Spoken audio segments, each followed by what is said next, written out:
Hello everyone, मैं सुनील सुतार आप सभी का 12 प्लस ऑनलाइन प्लेटफॉर्म पर स्वागत करता हूं। आज के इस लेक्चर में हम लोग इंटीग्रेशन और डिफरेंशिएशन के बारे में हम लोग इसकी जनरल प्रॉपर्टी बताएंगे। डिफरेंशिएशन क्यों करते हैं, इससे क्या फाइंड आउट होता है, इंटीग्रेशन क्या होता है, इसके बारे में हम लोग इसमें डिस्कस करने वाले हैं। तो पहले आइए देखते हैं हमारे पास कि हमारे पास डिफरेंशिएशन क्या होता है। कि जैसा कि हमारे पास जनरल प्रॉपर्टी होती है तो वहाँ हम लोग को बताते हैं कि डिफरेंशिएशन क्या करता है कि कोई भी आपके पास एक बहुत बड़ा लार्ज अगर फंक्शन दे रखा तो उसको शॉर्ट फॉर्म में नोट करने का जो मेथड यूज करते हैं वो हम लोग डिफरेंशिएशन में करते हैं। तो एक्चुअली में हमारे पास डिफरेंशिएशन होता क्या है, डिफरेंशिएशन क्या यूज करते हैं। डिफरेंशिएशन कोई भी आपके पास फंक्शन दे रखा है एफ ऑफ एक्स है, एफ ऑफ एक्स से हमारे पास क्या होता है कि कोई भी कर्व है, इस कर्व का अगर आपके पास टेंजेंट, कर्व की टेंजेंट है, टेंजेंट की स्लोप बताता है, क्या निकालता है, स्लोप निकालता है। मतलब अगर कोई भी कर्व होगा तो उस कर्व की जो स्पर्शरेखा है, कोई भी वक्र की स्पर्शरेखा है, स्पर्शरेखा की ढाल निकालने का काम कौन करता है, हमारा डिफरेंशिएशन। जैसे अगर आपके पास कोई पैराबोला दे रखा है, परवलय दे रखा है ना, तो इस परवलय के कोई भी पॉइंट ले ले, इसके ऊपर हम लोग टेंजेंट बनाते हैं। अगर ये हमारे पास टेंजेंट है तो इससे एक्स एक्सिस से जो हमारे पास थीटा एंगल लेते हैं, तो ये डिफरेंशिएशन, इस फंक्शन का एफ ऑफ एक्स का हम लोग डिफरेंशिएशन करते हैं। तो डिफरेंशिएशन क्या निकालता है, यहाँ से हमारे पास इस टेंजेंट का, इस स्पर्शरेखा की ढाल निकालने का काम करता है। वहीं पर इंटीग्रेशन, इंटीग्रेशन क्या बोलते हैं, इसको हम लोग जनरल बताते हैं तो हम लोग क्या बताते हैं कि कोई भी एक छोटे से पार्ट को बहुत लंबे पार्ट में, मतलब एक छोटी सी डिस्टेंस को बहुत लंबी डिस्टेंस तक लेके जाने का काम करता है इंटीग्रेशन। लेकिन बेसिकली हमारे पास इंटीग्रेशन है वो टू टाइप से करते हैं हम लोग। जैसे कि लास्ट क्लास है हम लोग 11th-12th में करते हैं, फिजिक्स में भी यूज करते हैं। इंटीग्रेशन है हम लोग टू पार्ट में इसका यूज करते हैं। फर्स्ट होता है डेफिनेट, डेफिनेट, ठीक है, और सेकेंड होता है इनडेफिनेट, है ना, इनडेफिनेट। मतलब एक आपके पास निश्चित समाकलन होता है, निश्चित समाकलन, और एक होता है आपके पास अनिश्चित समाकलन, अनिश्चित समाकलन। तो अब आप बोलोगे सर यहाँ पर निश्चित समाकलन क्या होता है, अनिश्चित समाकलन मतलब इंडेफिनेट इंटीग्रेशन है, उसमें क्या डिफरेंट होता है। तो आप लोग जनरल भाषा में हम लोग क्या बोलते हैं कि अगर सर आपके पास निश्चित है, मतलब लिमिट दे रखी है, इंटीग्रेशन की लिमिट दे रखी है, तो वो आपके पास डेफिनेट होगा, और लिमिट नहीं दे रखी तो वो इनडेफिनेट हो गया। लेकिन एक चीज़ आप सोच के बताओ कि अगर हमारे पास कोई डेफिनेट है, निश्चित समाकलन है, तो निश्चित समाकलन फाइंड आउट क्या करता है। हम लोग मेन चीज़ ये देखते हैं कि इसके अंदर क्या चीज़ हम लोग फाइंड कर पाते हैं। कि जैसा अगर निश्चित समाकलन है, अगर मेरे पास मान लो कि ये कोऑर्डिनेट दे रखा है, ठीक है, इसके अंदर कोई ऐसा फंक्शन दे रखा है जिसका ग्राफ ऐसे बन रहा है, तो ग्राफ ऐसे बन रहा है और लिमिट आपको दे दी कि एक्स एक्सिस से हम लोग लिमिट ले लेते हैं। अगर आपके पास 0 to 1 ले लो, मान लो वहाँ 1 तक दे रखा है, तो अगर हम लोग इस फंक्शन का, इस जो फंक्शन दे रखा है एफ ऑफ एक्स जो दे रखा है, एफ ऑफ एक्स का जो हमारे पास ग्राफ बना, इसका अगर हम लोग 0 से 1 एक्स के रेस्पेक्ट में, एक्स के सापेक्ष 0 से 1 तक हम लोग इंटीग्रेशन करेंगे, समाकलन करेंगे, तो इससे जो हमारे पास आंसर आएगा वो आंसर क्या आएगा, इसका एरिया फाइंड आउट करेगा। क्या करता है, एरिया फाइंड आउट करता है, क्षेत्रफल निकालेगा। क्या निकालता है, क्षेत्रफल निकालता है। तो ये चीज़ तो आती है हमारे पास डेफिनेट में। अब इनडेफिनेट क्या होता है, इनडेफिनेट में क्या करता है, इनडेफिनेट है वो आपके पास कोई भी एक फैमिली है, कर्व की फैमिली को बताता है, फैमिली ऑफ कर्व, मतलब पूरे वक्र के परिवार को। अब वक्र का परिवार क्या होता है, सर बोलोगे सर कौन से घर वाला काम चल रहा है, परिवार वगैरह बता रहे हो। अगर देखो हमारे पास परिवार मतलब कि अगर हमारा कोई वक्र है, कोई भी कर्व है, अब आपने देखा होगा कुछ नॉर्मल, आपने सुना भी होगा 11th क्लास में हम लोग जैसे करते भी हैं, छोटे छोटे आपने क्वेश्चन किया होगा कि वहाँ पर इंटीग्रेशन का यूज देते हैं। तो हम लोग क्या करते हैं, इनडेफिनेट में कोई भी इंटीग्रेशन करते हैं। जैसे आपके पास एफ ऑफ एक्स दे रखा है एक्स स्क्वायर, तो यहाँ इसका इंटीग्रेशन क्या, तो सर एक्स की पावर 3/3 प्लस का सी करते हैं हम लोग, प्लस सी। तो मेनली हम लोग ये अगर बता दें कि ये सर सी यूज क्या आ रहा है, यहाँ पर जो हम लोग ये ले रहे हैं ना सी, तो सी होता क्या एक्चुअली में कि हमारे पास सी क्यों नोट करते हैं, प्लस में सी क्यों नोट किया जाता है इनडेफिनेट में, कि ये चीज़ क्या बताता है। तो इसका हम लोग एक छोटा सा आपको एग्जांपल लेके बताते हैं कि हमारे पास ये सी क्यों यूज होता है और ये क्या होता है। अगर बेसिक भाषा में हम लोग बोले तो सी हम लोग बताएंगे कि ये कांस्टेंट नंबर है। अब कांस्टेंट नंबर क्वेश्चन हो सकता है, बहुत सारे हम लोग क्वेश्चन करते हैं तो उसमें क्या करते हैं, इस कांस्टेंट नंबर अगर माइनस में आ रखा तो उसको भी हम लोग माइनस का भी प्लस कर देते हैं। अगर डिवाइड में होता है तो उसको भी हम लोग सी नोट कर देते हैं। कभी इंटीग्रेशन में होता है, अलग अलग पार्ट का हम लोग इंटीग्रेशन करते हैं, समाकलन करते हैं, तो उसको C1 C2 इन दोनों का ऐड करके वापस से सी में कन्वर्ट कर देते हैं। तो एक्चुअली में ये सी होता क्या है, एक्चुअली में ये सी क्या होता है इसके बारे में थोड़ा सा बता देता हूँ, ठीक है। जैसे अभी बोला था कि एफ ऑफ एक्स आपको दे दिया एक्स स्क्वायर, कोई आपके पास फंक्शन दे दिया, ठीक है। इस फंक्शन का अगर मैं इसका ग्राफ बनाऊं तो ये क्या बनेगा, एक पैराबोला है, परवलय है। तो परवलय का आपके पास कैसे बनेगा, परवलय इस टाइप से आपके पास कोई परवलय बन जाएगा, यही बनेगा, जिसका आपके पास इसका बन रहा है 0,0 पर। ठीक है, अब इस परवलय का आपके पास बन रहा है। अब आप सोच के देखो, अगर मेरे पास इसका मैं सेकंड और भी ले लेता हूँ, अगर एक्स स्क्वायर एक अलग ले लेता हूँ, एफ ऑफ एक्स दे रखा आपको सेकंड एक्स स्क्वायर प्लस 1। एक बार अच्छे से समझना है ना क्या चीज़ हम लोग बताना चाह रहे हैं, कि यहाँ पर एफ ऑफ एक्स अगर एक्स स्क्वायर प्लस 1 लेता हूँ तो उसका आपके पास है जो ग्राफ बनेगा वो कैसे बनेगा, यहाँ कितना एक्स स्क्वायर वाई इक्वल 1 से पास होगा। ठीक है, अगर मैं लेता हूँ एफ ऑफ एक्स इक्वल है मेरे पास एक्स स्क्वायर प्लस 2 का, तो प्लस 2 का ग्राफ कैसे बनेगा, ये 2 से पास करेगा। ठीक है, अगर ऐसे ही मैं ले लेता हूँ एफ ऑफ एक्स इक्वल है मेरे पास एक्स स्क्वायर माइनस 1, अगर माइनस का 1 आपको दे रखा है तो उसका ग्राफ कैसे बनेगा, ये आपके पास -1 से पास कर लेगा, ये -1 से। अगर ऐसे आपके पास एफ ऑफ एक्स इक्वल लेता हूँ मैं एक्स स्क्वायर -2 का, तो उसका ग्राफ आपके पास ये बन जाएगा।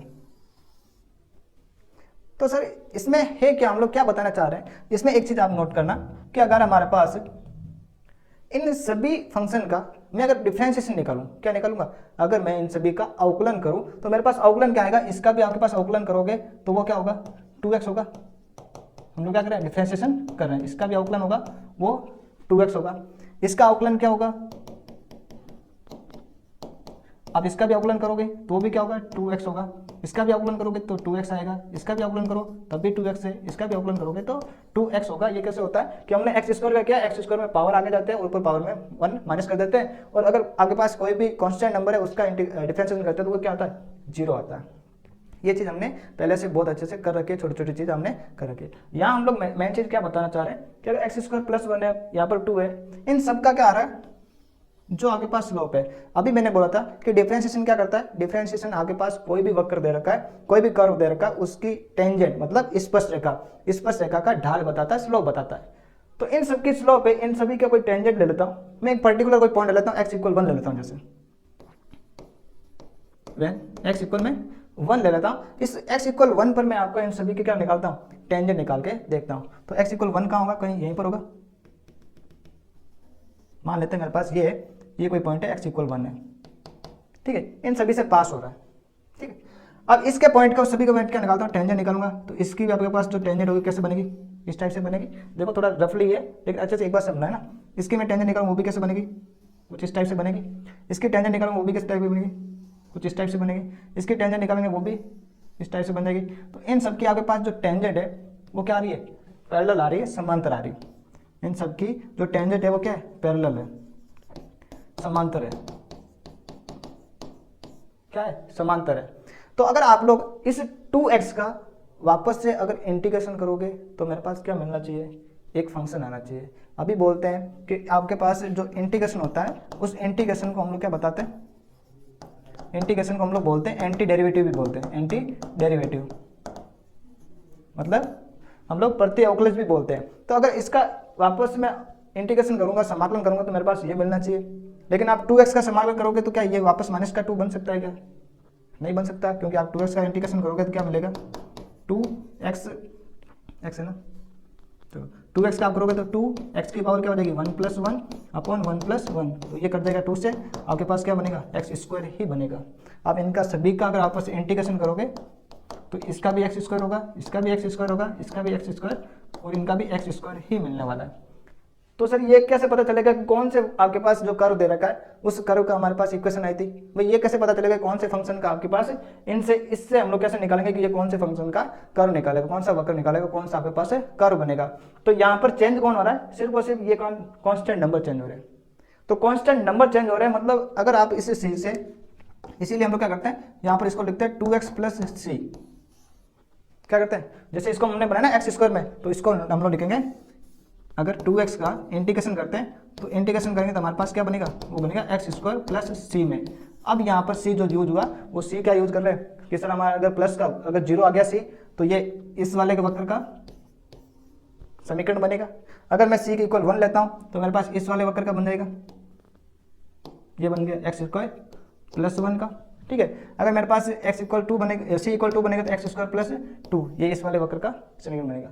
तो इस टाइप से हमारे पास क्या आ रहा है, एक ही वक्र के अलग अलग सभी समर इस पूरी फैमिली का मतलब x² के और कितने पार्ट हम लोग +1 -1 मतलब इनके अंतःखंड को चेंज करके इनसे कितने सारे वक्र बना सकते हैं, उन सभी वक्रों का समीकरण लेके आता है कौन, x² + c।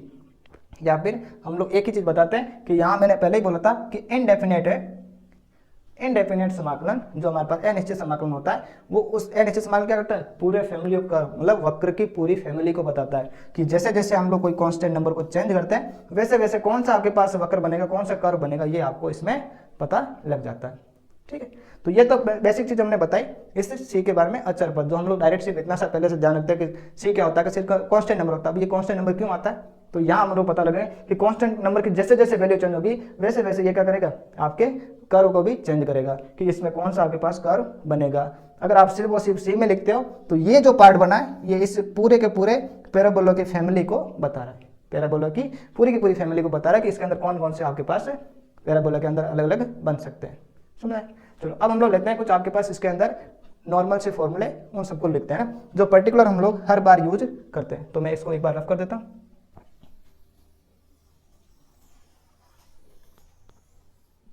चलो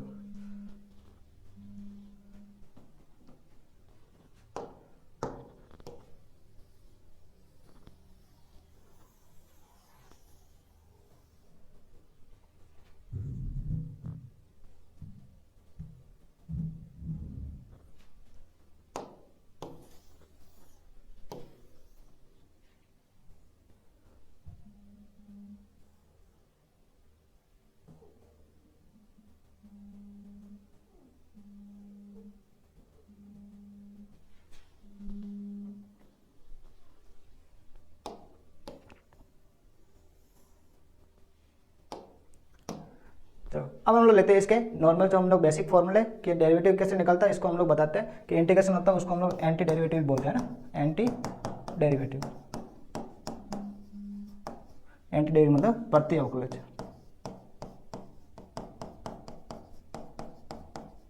प्रति अवकलज भी बोलते हैं। ठीक है, अब देखो कि अगर हम लोग क्या करते हैं, पहले फर्स्ट इसके अंदर जो फॉर्मूला लेते हैं कि अगर कोई भी एक हम लोग एक्स के रेस्पेक्ट में कर रहे हैं, यहाँ पर हम लोग इंटीग्रेशन करेंगे वो भी एक्स के रेस्पेक्ट में, जो हम लोग बेसिकली चलते रहते हैं एक ही है ना। बाकी आप लोग जैसे जैसे हमारे पास चेंज आएगा वैसे वैसे हम लोग इनके चेंज भी करते रहेंगे। ठीक है, चलो अगर हम लोग कोई भी एक कांस्टेंट नंबर मतलब अचर पद का अवकलन करेंगे, अगर आप अचर पद का अवकलन करोगे तो क्या आएगा, 0 होगा। जबकि यहाँ पर इंटीग्रेशन करते हो किसी भी अचर पद का कांस्टेंट नंबर का इंटू dx में, तो यहाँ पर हमारे पास क्या आएगा, constant number into x plus c बनेगा, है ना। कांस्टेंट नंबर जैसे a हो गया, a अगर हमारे पास कोई कांस्टेंट नंबर है तो a का अगर डिफरेंशिएशन करोगे तो वो 0 होगा, लेकिन अगर आप कांस्टेंट इसका इंटीग्रेशन करोगे तो वो हमारे पास क्या बनेगा, ax बनेगा। ठीक है, चलो सेकंड इसका हम लोग लेते हैं, अगर x की पावर n का करना हो, x की पावर n का डिफरेंशिएशन वो क्या होता है, nx n माइनस 1 होता है। इसमें हम लोग करते हैं यहाँ पर x की पावर n का इंटीग्रेशन, तो वो हमारे पास क्या आता है, वो आता है हमारे पास x की power n plus 1 upon n plus 1 plus का c।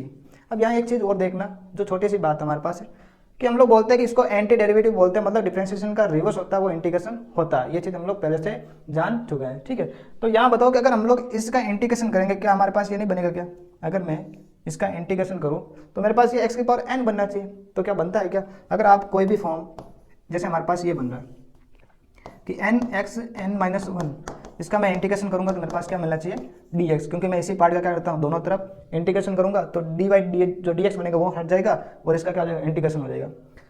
तो ये भी आपके पास एक फॉर्मूला होता है, लेकिन क्या होता है कि अगर आपको कभी फॉर्मूले में इसमें फिर कन्वर्ट करने की कहाँ जरूरत पड़ी, ये कन्वर्ट क्यों किया, तो इसका भी हम लोग क्या बताता है कि अगर ये चीज़ होती है तो इससे हर एक फंक्शन को इस फॉर्मेट में कन्वर्ट करना हमारे लिए क्या हो जाता है, मुश्किल हो जाता है। क्योंकि अगर आपको ऐसे बोल दिया कि x की पावर 100 है, इसका इंटीग्रेशन करके बताओ, तो यहाँ पर x की पावर में ही है डायरेक्ट, यहाँ पर क्या है, x की पावर में है डायरेक्ट, तो इसको क्या हम लोग डायरेक्ट इस फॉर्म में कर सकते हैं क्या, कि यहाँ हमारे पास n को आगे लेके आओ फिर n माइनस 1 में करो, तो ये चीज़ इसमें पॉसिबल नहीं है। तो इसलिए हमने क्या कर दिया कि मैं अगर इस वाले पार्ट x की power n plus 1 upon n plus 1 अगर मैं इसका डिफरेंशिएशन करूँ तो मेरे पास डिफरेंशिएशन इसके किसके इक्वल आना चाहिए, x की पावर n के इक्वल आना चाहिए। क्यों, क्योंकि इसका अगर आप डिफरेंशिएशन करेंगे तो यहाँ इंटीग्रेशन का सिंबल हट जाएगा, क्या रहेगा, x की पावर n ही रहेगा। तो मैं इसका डिफरेंशिएशन करूँ मेरे पास क्या बनना चाहिए, x की पावर n बनना चाहिए। तो क्या बनता है, क्या चेक करके देखो, x की पावर n प्लस 1 मतलब ये 1 प्लस 1 अपॉन n+1, ये तो एक क्या है कांस्टेंट है, बाहर आ जाएगा। x की पावर n+1 है तो इसका इंटीग्रेशन डिफरेंशिएशन करेंगे क्या आएगा, पावर आगे आते मतलब n+1 आगे आ गया, x की पावर क्या रह जाएगी इंटू एक्स की पावर n+1 पहले से, इसमें से -1 हो जाती है क्योंकि यहाँ पर पावर आगे आके n की पावर में से 1 माइनस करते हैं हम लोग, है ना। चलो देखो तो यहाँ n+1 से n+1 कैंसिल हो जाएगा, क्या बनेगा यहाँ पर x की पावर n बनेगी +1 से -1। मतलब अगर हम लोग इसका डिफरेंशिएशन कर रहे हैं तो किसके इक्वल आ रहा है, x की पावर n के इक्वल आ रहा है। तो इसका अगर इंटीग्रेशन करूंगा तो वो किसके इक्वल आएगा, x की पावर n+1 अपॉन n+1 के इक्वल आ रहा है। तो इसलिए हम लोग क्या कर रहे हैं, इस फॉर्मूले को यूज कर रहे हैं ताकि अगर x की पावर 100 का अगर आपको इंटीग्रेशन करना पड़े तो डायरेक्ट n की वैल्यू 100 हो गई और यहाँ रखने की जरूरत ही पड़ेगी। सुना है, तो यह चीज मैं एक बार वापस रब कर देता हूँ।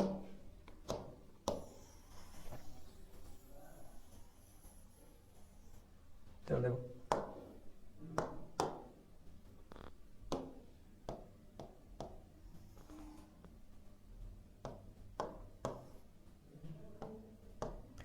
अब देखो थर्ड फॉर्मूला लिखते हैं। थर्ड फॉर्मूला हम लोग क्या करते हैं, ए की पावर एक्स का ले लेते हैं। देखो पहले ले लेते हैं डी/dx। अगर ए की पावर एक्स मतलब कोई भी कांस्टेंट नंबर है उसकी पावर में अगर हमारे पास एक्स दे रखा है जिसको हम लोग बोलते हैं एक्सपोनेंशियल फंक्शन या फिर चरघातांकी फलन। तो चरघातांकी फलन का क्या होता है, ए की पावर एक्स log ई बेस पे ए होता है, ठीक है। तो इसी बेस पे हम लोग अगर इसका इंटीग्रेशन करेंगे, अगर इसी का इंटीग्रेशन में लेंगे तो इंटीग्रेशन क्या बनेगा, अगर आपको ए की पावर एक्स का इंटीग्रेशन करना पड़े dx तो इसका इंटीग्रेशन क्या होगा, मैं log ई ए है जो हमारे पास ए दे रखा है इसको क्या कर देता हूँ, ये क्या आपके पास एक कांस्टेंट नंबर ही है क्योंकि log में ए क्या है आपके पास कांस्टेंट नंबर है तो इसकी कोई ना कोई आपको फिक्स वैल्यू होगी। तो फिक्स वैल्यू इसको मल्टीपल में उसमें आएगा तो डिवाइड में हो जाएगा। तो इसका हमारे पास क्या बनेगा, ये बनेगा ए की पावर एक्स अपॉन log ई बेस पे ए और प्लस में सी, ठीक है। मतलब इस फंक्शन की पूरी फैमिली को ये रिप्रेजेंट करेगा, ठीक है। चलो अब देखो फोर्थ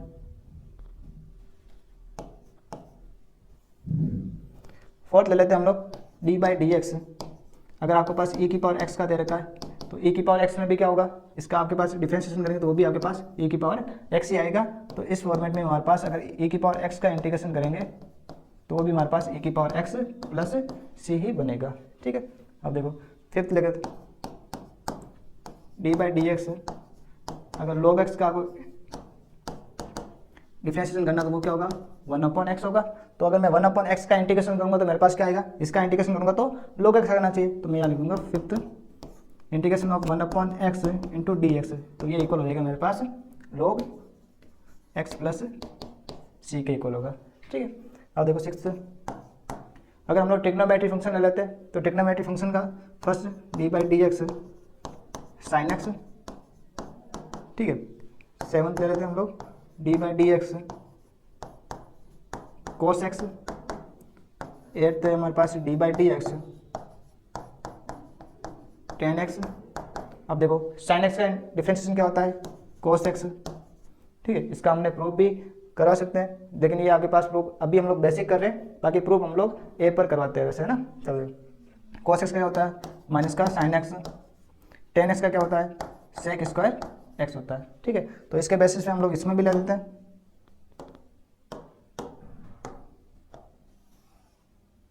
देखो तो 6 हमारे पास बनेगा cos x का अगर इंटीग्रेशन करेंगे तो क्या आएगा sin x आएगा। तो integration of cos x dx ये इक्वल होगा sin x के sin x प्लस सी, ठीक है। सेवंथ हमारे पास क्या बनेगा इंटीग्रेशन ऑफ, देखो अगर sin x का मैं करूंगा तो ये माइनस का इधर ट्रांसफर कर दूं तो इधर ट्रांसफर करूंगा तो मेरे पास क्या आएगा माइनस का cos x आएगा। तो sin x का मेरे पास इंटीग्रेशन होगा वो इक्वल आ जाएगा माइनस का cos x प्लस सी के फॉर्मेट में, ठीक है। अब मैं 8 ले लेता हूँ, इंटीग्रेशन करता हूँ सेक स्क्वायर एक्स का। तो sec square x into d x ये किसके इक्वल होगा, ये इक्वल आ जाएगा हमारे पास tan x के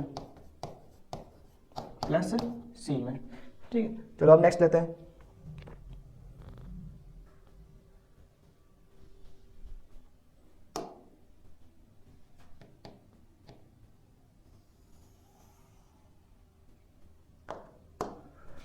tan x का हो गया। अब हम लोग लेते हैं नाइन्थ डी/dx कोट एक्स का अगर करना होगा तो कोट एक्स का हमारे पास क्या बनेगा माइनस का कोसेक स्क्वायर एक्स, ठीक है। फिर tan डी/dx अगर मैं लो कोसेक एक्स का, ठीक है, 11 डी बाई डी एक्स, अगर सेक एक्स का हमारे पास करना होगा तो सेक एक्स का क्या होता है, sec x into tan x, और कोसेक एक्स का क्या होगा, माइनस का cosec x into cot x. ये हमारे पास डिफरेंशियल बनेगा। इसी के बेसिस पे हमारे पास इंटीग्रेशन होते हैं। तो इंटीग्रेशन कैसे बनेगा, नाइन्थ इंटीग्रेशन हो जाएगा हमारे पास integration of cosec square x, तो कोसेक स्क्वायर एक्स का इंटीग्रेशन हो जाएगा इंटू डी एक्स। ये किसके कहलाएगा, देखो माइनस को उधर ट्रांसफर करना होगा तो माइनस का कोट एक्स प्लस सी में हो जाएगा, ठीक है।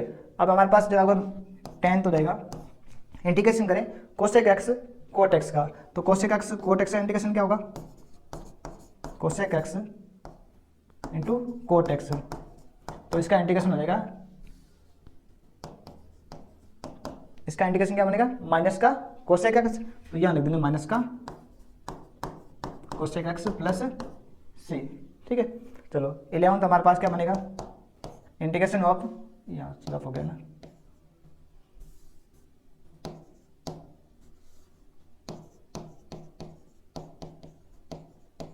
चलो 11 हमारे पास क्या बनेगा, अगर सेक एक्स टेन एक्स का इंटीग्रेशन करना होगा तो sec x into tan x, तो इसका इंटीग्रेशन क्या होगा हमारे पास, वो बन जाएगा सेक एक्स का होगा ना, सेक एक्स प्लस का सी। ये हमारे पास इंटीग्रेशन जो ट्रिग्नोमेट्री फंक्शन के बेसिस पे सिर्फ और सिर्फ डिफरेंशिएशन के बेसिस पे किया। अगर हम लोग इसका, आप बोलोगे सर जैसे कि जैसे हमने साइन और कोस का इंटीग्रेशन किया, वैसे टेन सेक कोसेक इनका क्या होगा, तो पहले तो हम लोग वो बता रहे हैं जिनका सिर्फ और सिर्फ डिफरेंशिएशन हम लोग सिर्फ क्या करें, एंटी डेरिवेटिव करके इंटीग्रेशन के फॉर्मूले बना रहे हैं जो डायरेक्ट बता रहे हैं, ठीक है। फिर अगर उनका भी बताएंगे जिनका हमारे पास टेन एक्स हो गया सेक एक्स हो गया, इनका कैसे होता है वो भी हम लोग आगे नोट कर देंगे, ठीक है।